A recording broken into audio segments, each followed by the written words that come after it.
the Chicago Bulls still having some things that they're working on and trying to decide during this season, I want to talk today about how the Chicago Bulls are finally starting to dig themselves out of the hole that they put themselves in with the last build of the team. We're going to talk about that. First, we're going to talk about Noa Essenge's best path to getting minutes early for the Chicago Bulls, and we're going to look at some of the win-loss predictions for the Bulls as well that have come in so far. We're going to get into all that and more right after this.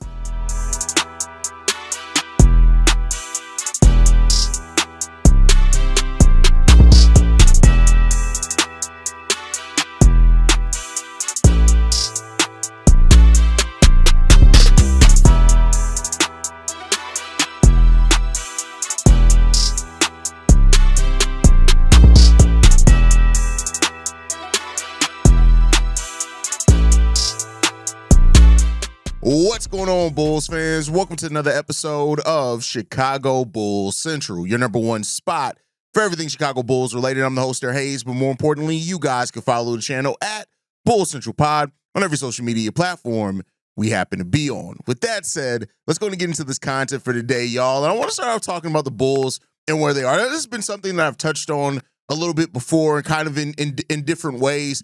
But I just want to, the Bulls have lacked what I have talked about as their direction for so long, right?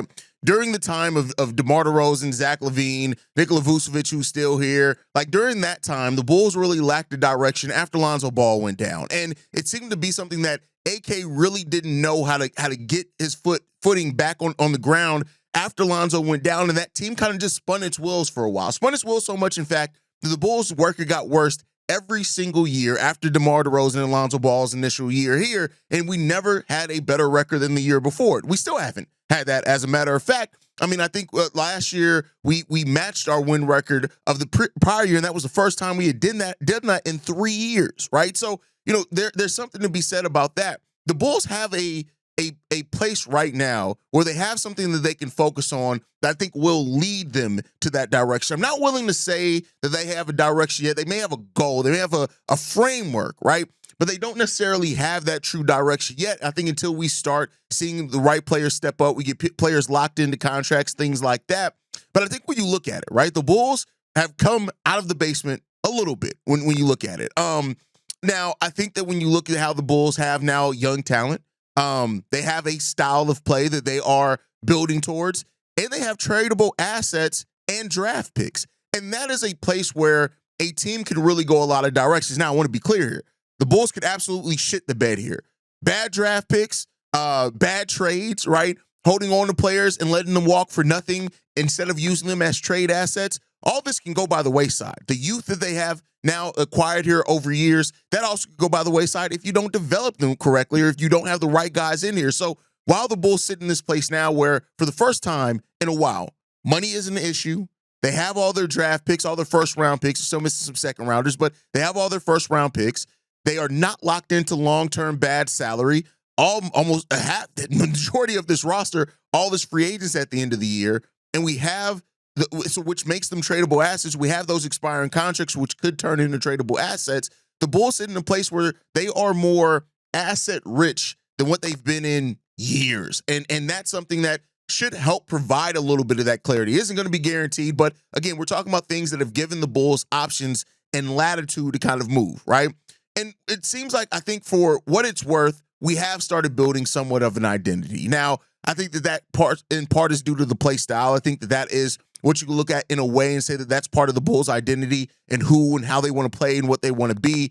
Now, can we stick to it? We've had what felt like a identity before, and we didn't stick to it, and that became a huge problem for the Bulls because we did not have a style of play that we kept building towards that made the pieces fit, right? We kind of more so just threw stuff at the wall, hoping it was going to stick. But, you know, being now a team that's leaning on being up-tempo, transition-heavy, three-point-heavy scheme, you know, those type of things, it makes sense. Now, we need more defenders to kind of make that scheme make a little bit more sense and be easier on the offensive side of the ball, and hopefully we get that. But like I said, got to give Billy Donovan and the staff credit for what it's worth, being able to develop a new style in 1 year, completely flip that style. And I think by the end of the season, not only did we have the players that fit that style, but ourselves as a team, we started sticking to that style a little bit more. So I think those things play a big part into it as well. When you're talking about coming out of the basement, right, where the Bulls have been in is in the trash heap, You need a style of play that you're gonna be to. And I think now the prioritization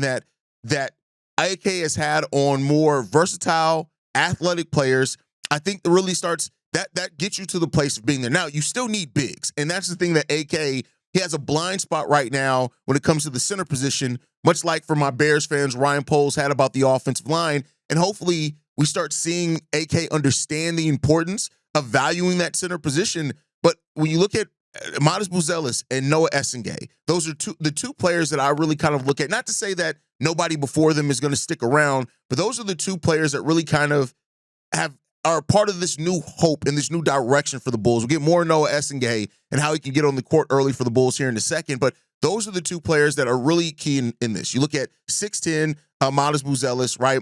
And then you got 6'10", 6'11", Noa Essengue with a 7'1" wingspan. Having these combo forwards that are versatile, either one can play the 3 or the 4, the interchangeable pieces there. I talked a lot about how that is really kind of where the NBA is going. And I think you can even factor in Julian Phillips and Patrick Williams a little bit into that mode as well. But we know that they don't have right now the caliber or the expectations around Noah and Modest, right? But you know, I've said this before. As much as I'm not expecting it, Patrick Williams can have a really good season that completely changes the outlook of things. But you know, we'll get there to where we get there, right?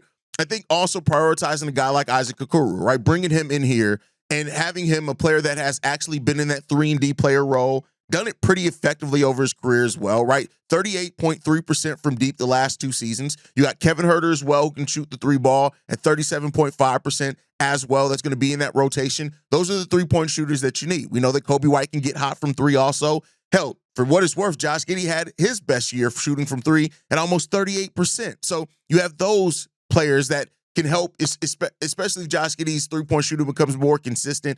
Don't still need him taking a huge volume of them. And Okoro does have to take a more volume and show that percentage can stay with decent volume. But you're starting to see, again, those things. You got Dalen Terry and Julian Phillips coming off the bench as switchable defenders, which I think are going to be more prioritized in this next phase of the Chicago Bulls, because you need those versatile defenders, especially if Kobe White and Josh Giddey are going to be your backcourt. You need those switchable defenders in those times. And I think now when you look at it too, I know that Bulls fans want this team to be a playoff team. So many Bulls fans like, well, if we can't be a top 5, top 6 seed, what are we doing?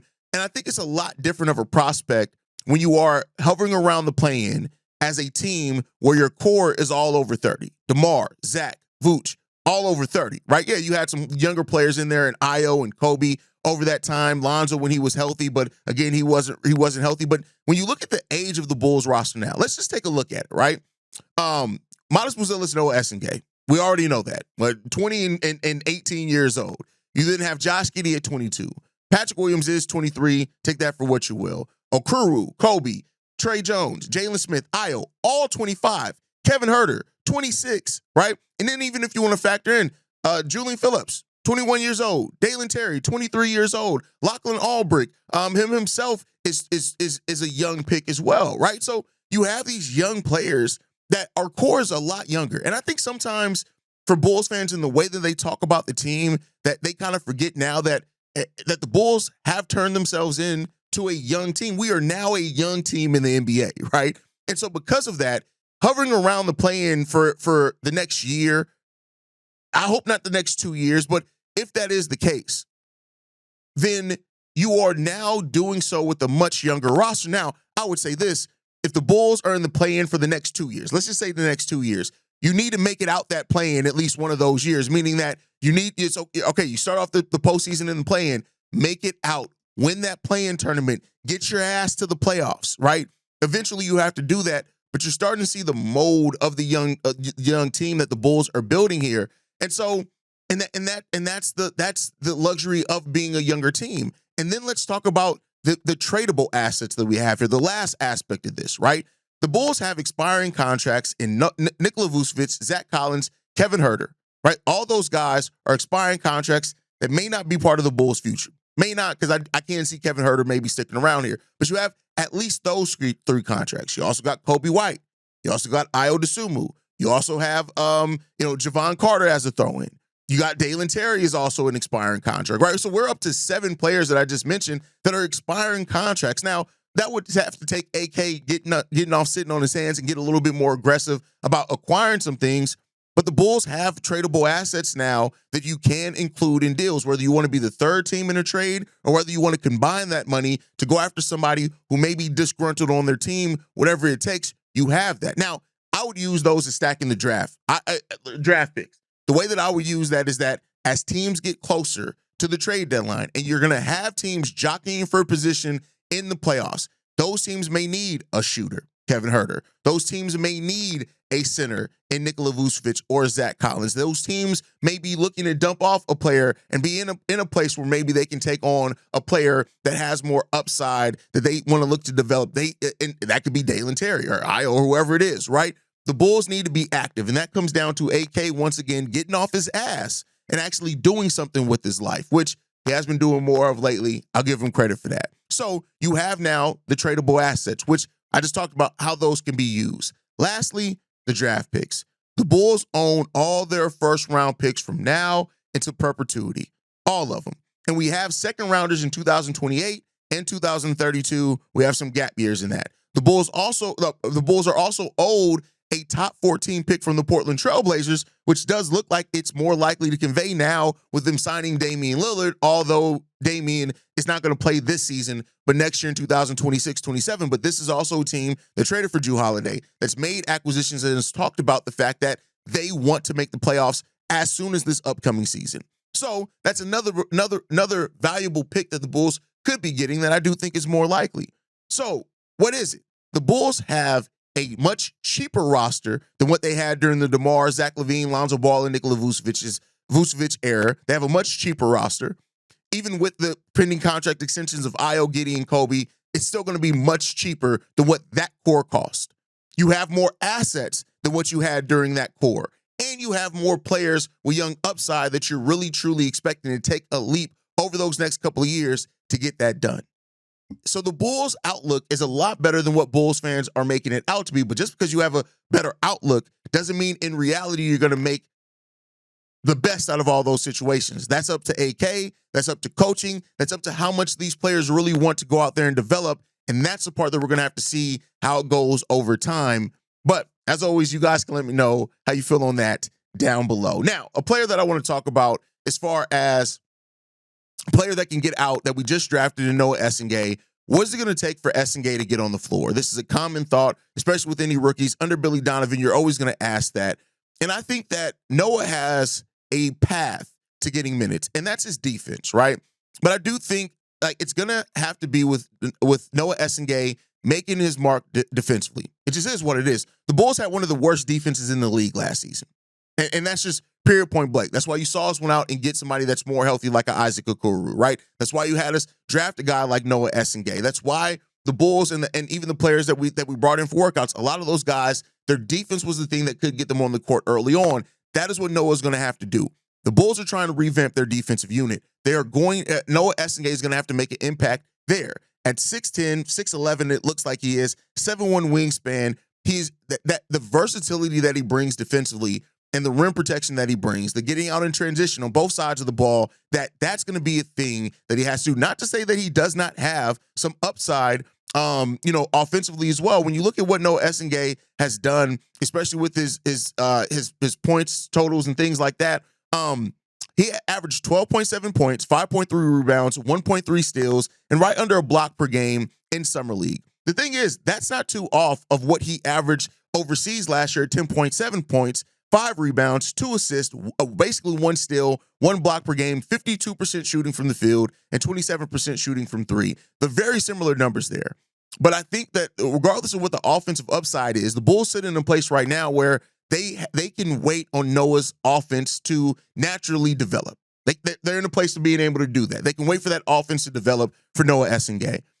Because you have guys like Josh Giddey, Kobe White, Modest, who you're expecting to take a step. As long as Nikola Vucevic is on this team, he's still going to be averaging 18, 19 points for this Bulls team as well. So Noah's offense isn't going to be the biggest thing that's there. Now, how he scores in transition, easy buckets that he can get on putbacks, he needs to live off that for his first year, right? But what he brings defensively is going to have to be the thing. And I think that is going to come down to, can Noah outplay Patrick Williams defensively? Now, that is not easy. Despite how some Bulls fans feel about Patrick Williams, and rightfully so, is that if Patrick Williams is still a player that at this point he's a veteran. He's been in the league, 6 years now. He's a more proven commodity when it comes down to that. I even think Julian is going to be that. But if Noah can make an impact with his defense first for this Bulls team, there is definitely a path to minutes right away for Noa Essengue. But I do think we're looking at Noah. His path is going to be similar to Modest Buzelis. I think we can look at that as a blueprint for how he's going to be used. Keep in mind, despite how upset Bulls fans were about Modest's minutes early in the season, he played in 80 out of 82 games last year. He did spend a couple of stints down in the G League, and I think for Noah, it's going to come down to how good do you look when you're in the G League? How much above that level of competition do you look like, or do you look like you need to keep that polishing? And his weight may cause him to do that, whatever, we'll see. But Modest played 80 games last year, despite all of it. Now, we know that the minutes were shaky to begin with, and that's probably what you're looking at Noa Essengue too as well. No matter how many games he ends up playing, the minutes are probably not going to be consistent until December, January at earliest, and that may be a little too early there too. But I do think with what he brings defensively for a team that is so defensively starved, Noah definitely has a path to getting those minutes early for the Chicago Bulls. It just comes down to how many of the players ahead of him can he beat? And can he be better than? Can he offer more upside than? And we'll see. And it also comes down to how starved the Bulls are defensively as well next year too. So Noah has his path. I think the way that the Bulls used Modest Buzelis last year, the way that coaching staff kind of built upon his season as it went on, that's basically going to be the blueprint for almost any rookie, no matter where they're drafted, as long as Billy Donovan and this coaching staff are here. I'm not saying that that's the best way to do it for everyone. I'm not saying that, but I'm just saying identify what we know, that what we have here and what they're going to do with it, and come to that realization. That's what's probably going to happen with Noah here. But I do think, whereas to start off when we drafted him, I was like, yeah, Noah's going to be far away. And I'm not saying he's going to be starting by the end of this first season like Modest, but I do think by the end of the season, because of what the Bulls need and because of where Noah's strengths are, you're likely to see Noa Essengue actually play solid minutes over his rookie year. And we'll see how that's going to work out. I know a lot of Bulls fans are anxious about that part of it, anxious. They want to see Noah on the court. And here's what I'll say. This Bulls team, no matter how much they win or lose next year, I personally think they should have a goal of 41 wins. I think getting 2 more wins than what you did last year with some of the things that you added to this team, as well as having the team that you finished last season with at the start, I don't think that that's a bad goal to have. Get to that point. And I think even in that, right, we have to keep in mind that it's not like we're a 50-win team. So meaning that you have a little leeway to kind of add in players and take chances with players. This isn't going to be a team that wins at a high level in 2025-26. I mean, if they do, great, but it's not going to be expected for them to do that. If they can buck those trends and expectations, that means we're just further along in this retooling than what we think, which I don't think any Bulls fans are going to be mad at. But, for Noah to get those minutes, again, to get back to all this, it's going to come between his chemistry with the players that he plays with, namely the point guards. Can he build chemistry with Josh Giddey, Kobe White, Trey Jones? If he does that, I think that's another good way. How much he overcomes for those players' defensive limitations as well. But then also that pairing with him and Modest Buzelis. How much in the minutes that they get together? One thing that I wanted to see a lot last year is P. Will and Modest's minutes. We didn't get to see a lot of it. But I think with Modest and Noah being now the guys that are part of the future for the Bulls, you should see a little bit more of that, especially towards the end of the season. How good does that unit look? That's what I'm interested in seeing. But that's what I think as far as Noa Essengue and getting his minutes out on the court. Last topic, though, before we get out of here today. Early projections for the Chicago Bulls are coming in, and they've been the same right now. DraftKings and FanDuel both have the Bulls set in at 32.5 wins. Now, that is 6.5 wins less than what the Bulls had last season. And, I get it. There's going to be doubt around this team. I don't think anybody's going to project the Chicago Bulls team to be a 40-win team until they show it, and that's perfectly fine, right? But let's look at the team where things are right now, right? You look at the team, some teams right now that have projections higher than the Bulls are, funny enough, Toronto Raptors, Portland Trailblazers, and the Sacramento Kings. First of all, I'm not mad if the Portland Trailblazers have a better record than the Bulls next year if they get into the playoffs. Get into those playoffs. But with that said, this is a East that is looking, many people keep talking about the East as if it's going to be terribly weak. It's not. You got 2 teams in it that are going to take a hit. Indiana Pacers without Miles Turner without Tyrese Halliburton, despite having like Ben Mathurin and Nembhard on that team and Neesmith and those type of guys, they're going to be worse than what they were last year. Not going to be a 50-win team. Of course, the Boston Celtics, without Jason Tatum, they're going to take a hit. I still think they're going to be a pretty damn good team. I'm going to be surprised if that team still wins 45 games next year. But then people much talk about the East. They don't talk about the teams that should be taking a step up. The Detroit Pistons, a 44-win team last year, are going to be taking a step up. The Orlando Magic, who suffered all types of injuries and made a trade for Desmond Bane and got Jace Richardson to be a scorer off that bench, are going to take a step up. The Atlanta Hawks, adding Kristaps Porzingis, Nickeil Alexander-Walker, some much-needed defenders to that team, are going to take a step up. You have the Bulls and the Miami Heat, which seems destined to meet in the play-in every single year. Yes, they got Norman Powell over there in the Miami Heat, but I still don't think that that's a team that's going to be drastically better than what they were last year. They had 37 wins last year. So, I think the Bulls are going to be competing around Miami Heat. It's going to be the Bulls, maybe the Toronto Raptors in there. I think the key thing in this is how good are the 76ers actually next year? How good are they next year, and how healthy can they stay is going to be a big thing and talking point, I think, in the East next season. But overall, I think it's fair to say that the Bulls are probably still going to be in the play-in again next year. That shouldn't be too shocking or surprising to most people, in my opinion, that the Bulls are probably going to be competing for the play-in yet again next season. I do think the 32.5 win total and win prediction is cutting the Bulls a little bit short, just in my personal and humble opinion. I think that, but again, the Bulls are going to have to show that if they want to truly be more than that, and we'll see if they can. But this is going to be an East that I think you're going to see a lot of teams all jumbled up in there between like the 6, 7, 8, 9, 10 range. It's going to be a lot of jumbling in there again. Where the Bulls sit in that pecking order, that's going to be the thing to show. And another thing that's hard to really talk about this is development. It's going to be hard to predict development. How much of a step up does Modest Buzelis take? How much does Isaac Okoro and a now healthy Ayo Dosunmu help this team and where they were defensively? How much does the Rook help with that as well? But the win-loss prediction, I don't really take too much problem with it. I understand it. I just don't agree with it. And I hope the Bulls show themselves to be able to do a lot more next season. But you guys can let me know your thoughts on everything down below. Make sure you're following us at Bulls Central Pod. You send us any feedback, questions, comments, concerns, bullscentralpod@gmail.com. Lastly, if you want to leave a text message and our voicemail for the mailbag, the number to do so, 773-270-2799. We are the #1 spot for everything Chicago Bulls related, but that's thanks to you, lovely and beautiful people. And like I like to end every episode on, go Bulls. Love you guys. See you right if you can, y'all. Peace. This has been a presentation of the Break Media.